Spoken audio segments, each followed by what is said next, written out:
साथ ही वो क्षण है जिसकी कल्पना हम लोगों ने नहीं, क्योंकि हम और भाई पंडित सिंह जी, हम लोग 2003 से लेकर 7 तक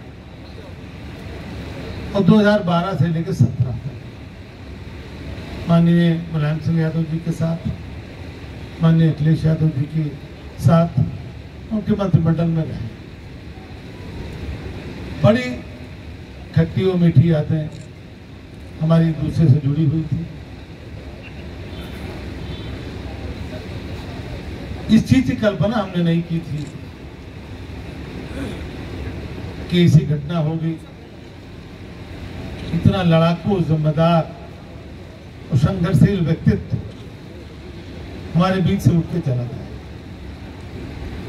वो भी ऐसे समय में जब हम लोग दूर से देखते रह गए, छटपटाते रह गए, कुछ कर नहीं पाए।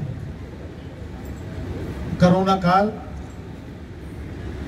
क्या उस समय की स्थितियां थी, क्या उस समय का माहौल था, अजीब आतंक और भय का माहौल था। हर व्यक्ति उस भय के नीचे तारी था और ये उनकी मृत्यु भी हुई तो ऐसे समय में, जब मुझे याद है दोबारा जब प्रिय सूरज उनको लेके गए लखनऊ, पहली बार गए, जा ही नहीं रहे थे, संभवतः जिला पंचायत के चुनाव का उस समय था, सदस्यों का पर्चा दाखिल होना था, उनको कोरोना था, बात को छिपाए 2-3 दिन का समय यहाँ लगा। फिर जबरदस्ती गए, मेयो में भर्ती हुए, फिर बड़ा एक पारिवारिक बहाना बना के वो मेयो से चले आए, क्योंकि रोग तो रोग था, खत्म हुआ नहीं था। समय की भयावहता ने उस रोग को गंभीर कर दिया और फिर सूरज जब लेके यहाँ से भागे हैं, गए हैं, मेयो गए, मेयो से मिडलैंड गए, कहां से नहीं प्रयास हुआ। दिल्ली से बात हुई, साउथ इंडिया के जितने अच्छे हॉस्पिटल से उनसे बात हुई, डॉक्टर साहब प्रयास हुआ, लेकिन अंत समय में हमको छोड़कर चले। आज उनकी द्वितीय पुण्यतिथि है। मैं कहीं बाहर था, तो सूरज ने आज फोन किया, मुझे आना है। मैं अपनी व्यस्तताएं छोड़ के, काम छोड़ के अभी सीधे आपके बीच में आया हूं। उनके व्यक्तित्व का मूल्यांकन मैं बैठा घंटों से सुन रहा हूं। सारे वरिष्ठ साथी बोले हैं, कार्यकर्ता बोले हैं, एक अलग व्यक्तित्व था। उनके बारे में एक छोटी सी 2 लाइन की रचना हमें याद आती है। किसी के लिए हिंदी के कवि ने कहा था, कोई और ब्रह्म है जिसकी तुम हो एक अकेली दूरता। कि आप जो है इस समय वो कोई और ब्रह्म है जिसकी तुम हो एक अकेली दूरता। उनका संघर्ष का मादा, उनके किसी चीज को भी हमारे पूर्व अध्यक्ष जी ने कहा, महफूज भाई ने, कि जिस चीज पे लगते थे वो चाहे अच्छी होती थी चाहे बुरी होती थी, ये उनकी समीक्षा में नहीं रहता था। जिस काम को पकड़ लेते थे उसको लेकर के पूरी तरह से, पूरी शिद्दत के साथ लग जाते थे और करते थे। ये उनका अपना एक निजी गुण था। और एक व्यक्ति दूसरे व्यक्ति का पर्यायवाची नहीं हो सकता। हर व्यक्ति का अलग व्यक्तित्व होता है, उनका अलग व्यक्तित्व था। आज सारे लोग, हम सभी लोग कहीं ना कहीं अंदर से अपने को उनके प्रति कमजोर सा पा रहे हैं। बड़ी लंबी चौड़ी बात और भाषण देने की आवश्यकता मैंने महसूस करता। यहाँ की उपस्थिति, यहाँ के लोगों का जुड़ाव, ये उनके प्रति कहीं ना कहीं एक संबंधों की कसौटी साबित होती है। हाँ, एक बात जरूर आपसे कहूंगा कि लोग, पंडित सिंह जी अपने जीवन काल में ही प्रिय सूरज को अपना उत्तराधिकारी बना गए थे, चुनाव लड़ा गए थे। राजनीतिक प्लेटफॉर्म पर खड़े कर गए थे।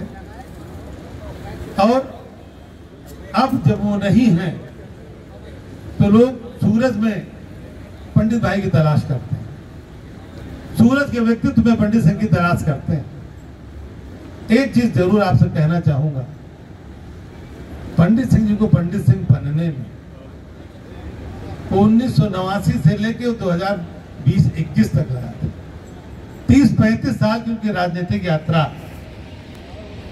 बिना राजनीतिक परिवेश का परिवार, उस जगह से उठ के, संघर्षों से उठ करके और राजनीति के शिखर पर पहुंचने की जो यात्रा उनकी थी, तो संघर्षों की यात्रा थी। और आज हम 200 वर्ष में ही सूरज से ये अपेक्षा करने लगे कि सूरज पंडित सिंह हो जाएंगे। नहीं, इनको पंडित सिंह बनाने में किसी का हाथ रहेगा तो आप सब लोग हैं। आप सबका आशीर्वाद, आप सबका प्यार, आप सबका स्नेह, आप सबका दुलार, ये सूरज को पंडित सिंह की तरफ लेके जाएगा। और सूरज से केवल एक शब्द मैं कहूंगा कि उत्तराधिकार उन्होंने सौंप दिया, संपत्तियां उन्होंने सौंप दी, सारा आभामंडल उन्होंने आपको दे दिया। अब इसको आगे बढ़ाना, इसकी रक्षा करना, इसको संरक्षित करना बेटा आपकी जिम्मेदारी है। और अभी आप अपने को सीधे पंडित सिंह मान के मत चलिए, अपने को सूरज सिंह मान के चलिए। और सूरज सिंह जिस दिन पंडित सिंह हो जाएंगे उसे जनता खुद ही कहने लगेगी कि पंडित सिंह हो गए। ये रिकॉग्निशन पब्लिक की तरफ से होना चाहिए, जनता की तरफ से होना चाहिए। इन्हीं शब्दों के साथ मैं अंत में भाई पंडित सिंह जी को, क्योंकि मंत्री का संबोधन न मुझे देते थे न मैं उन्हें कभी दे पाया, भाई पंडित सिंह जी को असमय उनके काल कवलित होने के कारण आज अपने हृदय की गहराइयों से श्रद्धा सुमन अर्पित करता हूं। और एक चीज मैं बता दूं जो हम 3-4 लोग जानते हैं, भाई पंडित सिंह जी की मृत्यु के बाद उस समय मैं भी कोरोना से ग्रसित था, जिससे पूरा परिवार ग्रसित हो गया। मैं उनके 13वीं में शामिल नहीं हो पाया। 13वीं के बाद जब मुझे स्वास्थ्य लाभ हुआ तो मैं सीधे गोंडा आवास पे आया, पंडित सिंह जी के आवास पे, और मैंने भाई महेश सिंह जी को, प्रिय नरेंद्र सिंह जी को और सूरज को, तीनों लोगों को मैंने बुलाया और हम लोग बैठे आपस में। हमने कहा और कुछ आपसे नहीं कह पाऊंगा, कोई लिख शब्द आपसे कहूंगा, इस कष्ट की भरपाई आपके पास नहीं है, लेकिन आप आज के बाद ये जिम्मेदारी हम उनके साथियों की बन जाती है जो आपसे बड़े हैं, कि आपको कहीं हमारी आवश्यकता लगे, हमारे सहयोग की, हमारे समर्थन की, हमारे साथ खड़ा होने की, हमारे पीछे खड़े होने की कहीं अगर आवश्यकता लगे, सारी चीजों को भूल करके एक नई शुरुआत आप करिए, मैं आपके साथ हूँ। इन्हीं शब्दों के साथ मैंने इनको सहारा दिया था, इनको संबल दिया था, और आज भी मैं उसी बात पर कायम हूँ। इस परिवार को जहाँ कहीं भी हम लोगों की आवश्यकता है, हम लोग तन मन धन तो उनके पास ही है, उसके साथ भी आपके पास है। बहुत बहुत धन्यवाद। जय हिंद। अंत में भाई पंडित सिंह के चरणों में अपना श्रद्धा सुमन अर्पित करते हुए अपनी बात समाप्त करता हूँ।